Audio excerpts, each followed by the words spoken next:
And Ndamukong Suh, Antonio Brown, and Leonard Fournette are all up in the air at this point. So Michael Vick still with us. Mike, when all is said and done in free agency, how much will they look like last year's Bucks? Jenny, I think they'll look just like last year's Bucks, and it's all because of that guy that was just shown in that graphic, Tom Brady, one of the coolest dudes on this earth right now, and one of the best quarterbacks, the best quarterback to ever play the game. He'll have his footprints in every situation. We might as well look at Tom Brady as the general manager of the Tampa Bay Buccaneers, because he'll do everything in his power to make sure that all those guys get signed back, even if he has to sacrifice some of his salary, of his future earnings.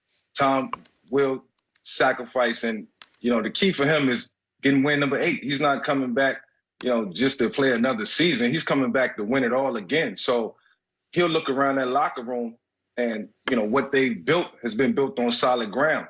And to continue to improve on that, they'll need all those key pieces in place. And I think all those guys, Shaq Barrett and AB and Sue, it's more than a couple ways to get things done. And I think they'll all sit down and they'll talk about it, understand what's in front of them, and the bigger picture will be explained. And I think when they walk away from it, they'll all be satisfied.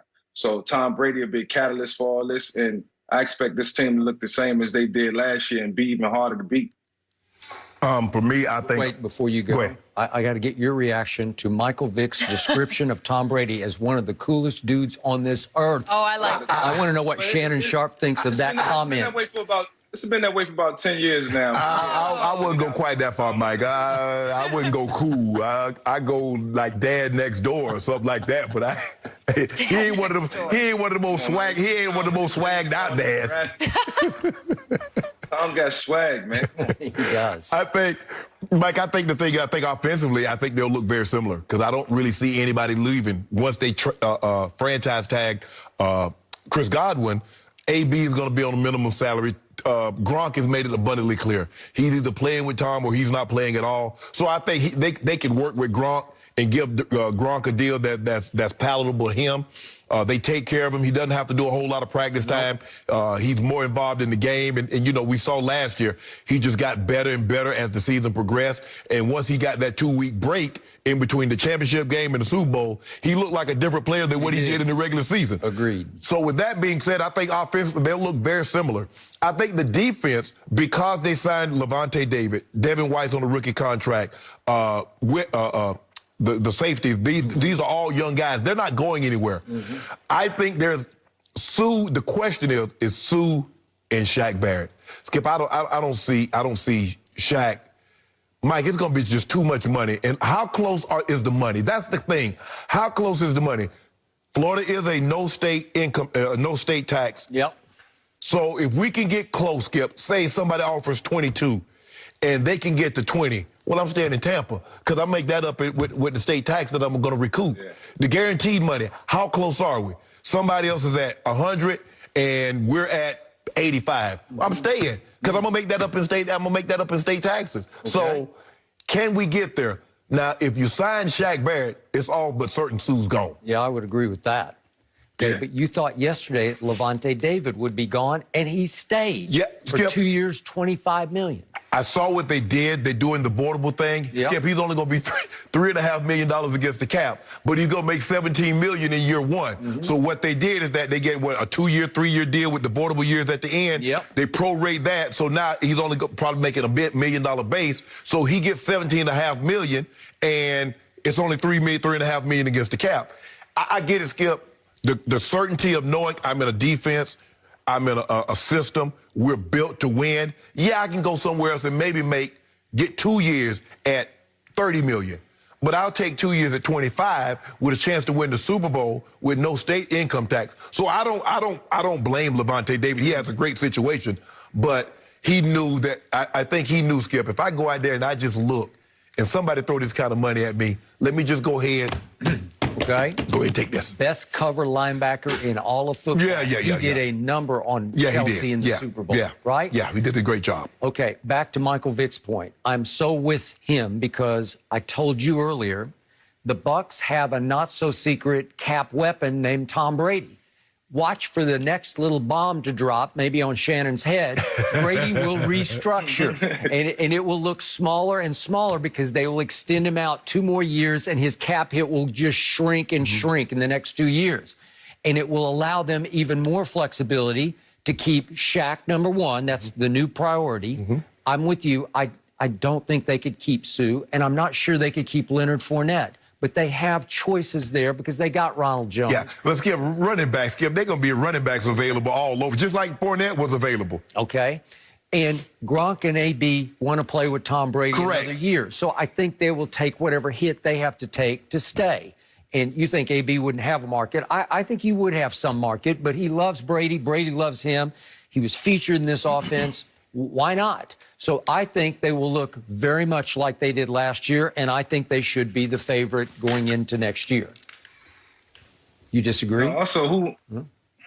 Go ahead, Mike. Who want to play for one of the coolest coaches around, and Bruce Arians? Good point. I had a chance to speak to him a couple of weeks ago on a FaceTime to congratulate him, and he's still, still BA, cool as a fan, man, and looking forward to this upcoming season. Wow. But I will, just elaborate on Shaq Barrett's situation a little bit. I think, for Shaq, it's going to be, what do you want more? He has the world right in front of him, the world at the palm of his hands, and it's a lot of money to gain. Obviously he's going to get some money, but do you want to continue to play for a championship caliber team, or do you want to move on and go elsewhere and be in a different environment, different situation, different personnel, possibly a different scheme, which could determine the outcome of your career? It's about what's most important for you right now.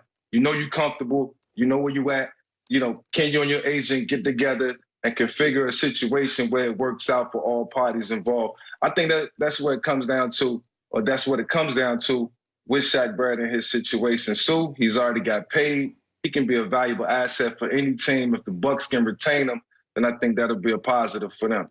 I just look at it as Shaq is that Shaq was a free agent. And for a number of years, with the exception of last year when he played with the franchise tag, Shaq hadn't made a whole lot of money. And so he's looking at it like, and he's made it abundantly clear, he's looking to break the bank. He's looking to get what we call this generational wealth. And for Tom Brady, I don't have a problem with Tom, but Tom is this CEO that says, you know what, because of the pandemic, I'm taking $1. I'm only going to work for $1. Dude, you made $750 million over the last 5 years. So don't tell me you're playing for $1 when you've made $750 million. Tom Brady's made $230 million in salary. So if he plays for $10 million, come on, Mike, that's not the same as a guy that's been a free agent trying to get the come up, trying to get to 230. Yeah, I'm pretty sure Tom understands that, the whole dynamic of that situation and the money involved and what Shaq truly deserves. And he's one of the most unblockable players in the National Football League, so that goes without saying. So I think he deserves his just due. It's just how he goes about getting it right now. Let me ask you a question. One way or another. Let me ask you a question. You think Shaq Barrett's wife working like Giselle? You think she making $30, $40 million a year like Giselle? She won't Shaq Barrett be soon. I tell you that. Hey, that's the thing. See, Tom Brady got a dual income household, Skip. Okay. It's a lot easier to take less money. Here's my point. Of his labor. Yeah. Why would Tom Brady take any money? What if he said, I take zero? Is that against the rules? I don't know. I don't know if they let him do that, but they would the Players Association balk on that one? They would scoff at that. Now, I mean, they don't really like Tom taking pay, doing what he's done, but he's done it. And I don't know if they let him play for free. I mean, obviously, Dak was great for quarterback business, but Tom Brady has undercut it year after year. Exactly, yes. Well, Tom Brady has made it hard for a lot of players because you heard what somebody said that Bill Belichick is that Tom only makes $15 million. We can't pay you more. Darrelle Revis said we can't pay you more than Tom. So you automatically went to the table knowing that, okay, whatever Tom make, I got to make less than that.